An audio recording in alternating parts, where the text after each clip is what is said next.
नमस्कार दोस्तों। आज हम यहाँ पर शनि के वक्री होने के बारे में बात करेंगे और जानेंगे कि उसके हमें क्या क्या परिणाम मिलने वाले हैं और इसका वृश्चिक लगन वाले जातकों पर क्या प्रभाव पड़ेगा। दोस्तों, शनि करीब 2.5 वर्ष तक एक राशि में रहते हैं और अपने परिणाम देते हैं। लेकिन क्या आप जानते हैं कि ये 2.5 वर्ष तक एक राशि में कैसे रह लेते हैं? कई बार तो शनि का एक राशि में गोचर 3 वर्ष तक के लिए भी हो जाता है। इसका कारण यह है कि शनि हर वर्ष करीब 4.5 महीने तक वक्री रहते हैं, यानी वापस उल्टी दिशा में चलने लगते हैं। यानी साल में करीब 7.5 महीने ही सीधा गोचर कर पाते हैं, क्योंकि 4 महीने तो शनि उल्टा ही चलते हैं और बाकी के 4 महीना सीधे चल के दोबारा उस रास्ते को कवर भी करते हैं। और यह वक्री गोचर हर वर्ष होता है और इस वक्री अवस्था में शनि के प्रभावों में भी फ़र्क आ जाता है, क्योंकि वक्री अवस्था में शनि अपने से पिछले भावों के भी परिणाम देने लगते हैं। जिन लोगों की 7.5 या ढैया चल रही होती है, उनका प्रभाव भी कुछ समय के लिए कम हो जाता है, क्योंकि जिस भाव में रहकर शनि ढैया या 7.5 का प्रभाव देते हैं, उस भाव में वो वक्री हो जाते हैं, तो वह अपने पिछले भाव के भी परिणाम देने लगते हैं। जैसे अब मेष राशि वालों की 7.5 का पहला चरण चल रहा है, तो उनका 7.5 का प्रभाव वक्री काल में कम हो जाएगा। मीन राशि वालों पर 7.5 का दूसरा चरण चल रहा है, जो थोड़ा कठिन समय होता है। उनको दूसरे चरण के प्रभाव से कुछ समय के लिए राहत मिल जाएगी। कुंभ राशि वालों का तीसरा चरण है, तो उनको दूसरे चरण का कुछ प्रभाव झेलना पड़ सकता है। और सिंह और धनु राशि वालों की तो ढैया चल रही है, तो उनको भी कुछ समय के लिए राहत मिल सकती है। वृश्चिक लगन वाले जातकों की कुंडली में शनि अभी पंचम भाव में गोचर कर रहे हैं और वृश्चिक राशि वाले जातक, यानी जिनका चंद्रमा वृश्चिक राशि में है, उनकी राशि में शनि उनकी राशि से पंचम भाव में गोचर कर रहे हैं। यानी उनकी ना ही कोई ढैया चल रही है और ना ही कोई 7.5 चल रही है, और शनि भी आपके लक्ष्मी भाव में गोचर कर रहे हैं। और यहाँ पर यानी मीन राशि पर आपके नवम भाव से उच्च के गुरु की दृष्टि भी आ रही है, यानी पंचम भाव पर शनि व गुरु दोनों के प्रभाव आ रहे हैं।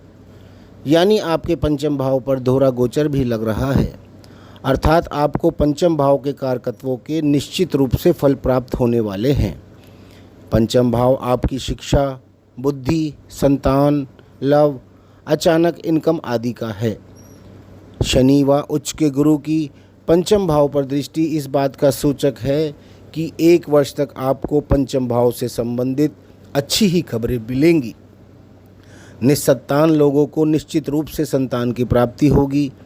उनकी वर्षों की ख्वाहिश इस बार पूरी होगी, क्योंकि संतान कारक बृहस्पति सबसे शुभ भाव यानी नवम भाव में बैठकर और उच्च के होकर, जो भी वो 12 वर्ष में एक बार होते हैं, अपनी नवम दृष्टि से आपके संतान भाव को ही देख रहे हैं, और जिस भाव पर दोहरा गोचर भी है। इसके अतिरिक्त जिनकी पहले से ही संतान है, उनको अपनी संतान से अच्छी खबरें मिलेंगी। जो जातक स्वयं स्टूडेंट हैं, उनके लिए भी तरक्की के रास्ते खुलेंगे। उनकी शिक्षा व उन्नति के मार्ग में आ रही रुकावटें ख़त्म होंगी। आपकी बुद्धि बहुत ज़्यादा स्ट्रॉन्ग रहेगी तथा आप बहुत बड़े व अच्छे डिसीजंस भी लेंगे। यानी कि इस 1 वर्ष में आपको पंचम भाव से संबंधित बहुत ही शुभ फल प्राप्त होने वाले हैं। और अब 27 जुलाई 2026 को शनि मीन राशि में वक्री होने जा रहे हैं, यानी अपनी उल्टी दिशा चलने वाले हैं। और जब भी कोई ग्रह अपनी उल्टी चाल चलता है, तो वह अपने पिछले भाव के भी फल देना आरंभ कर देता है। यानी शनि 27 जुलाई 2026 से 11 दिसंबर 2026 तक अपने पिछले भाव यानी चतुर्थ भाव के फल देना आरंभ कर देंगे, जहां पर शनि की ही कुंभ राशि है, किंतु शनि के आपकी राशि से चतुर्थ या अष्टम होने पर इसे ढैया की शुरुआत कहा जाता है। इसी प्रकार शनि भी आपको अपने चतुर्थ भाव में होने वाले फल प्रदान करेंगे और वक्री काल में ग्रह का प्रभाव भी कुछ ज़्यादा होता है। और चतुर्थ भाव आपकी माता, मकान, वाहन, सिंहासन व सारे सुखों का होता है। यह समय आपको बहुत सावधानी से निकालना है। इस वक्री काल में आपके प्रोफेशन या जॉब पर कोई परेशानी भी आ सकती है। अपनी माँ का स्वास्थ्य का आपको बहुत ध्यान रखना है। मकान, वाहन व सारे सुखों का भाव होने के कारण आपको हर प्रकार के सुखों में कमी भी महसूस हो सकती है।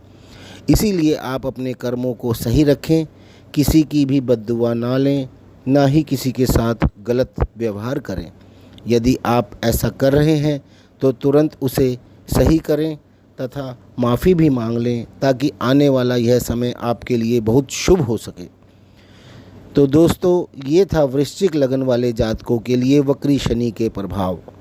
आपको यदि यह हमारा वीडियो पसंद आया हो तो इसे लाइक ज़रूर कर लें और हमारे चैनल को सब्सक्राइब भी कर लें।